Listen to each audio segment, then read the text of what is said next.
त्याच्यामुळे तिथेही अडचण नाही। साधारण पिंपरी चिंचवडमध्ये उमेदवारी लढवत असताना त्यामध्ये राष्ट्रवादी काँग्रेस पक्ष म्हणजे घड्याळ आणि तुतारी हे एकत्रपणे निवडणुकीला सामोरं जात आहे।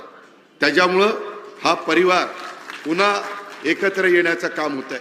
बऱ्याच जणांच्या मनामध्ये तशा पद्धतीने होतं। शेवटी मित्रांनो, आपण अनेक जण शेतकरी आहोत। शेतकरी तुमची माझी जात आहे।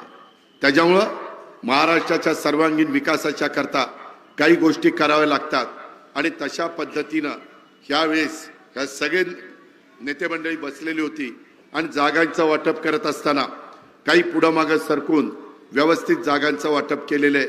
तुम्हाला 2 दिवसात ती माहिती मिळेल, कारण मी आत्ता बोललो आणि काही नाही झालं। बघा काय यांनी सांगितलं आणि काय झालं। त्याच्यामुळं जरा 2 दिवस कळ काढा। 2 दिवसांनी तुम्हाला काय समजायचं ते सगळं समजेल।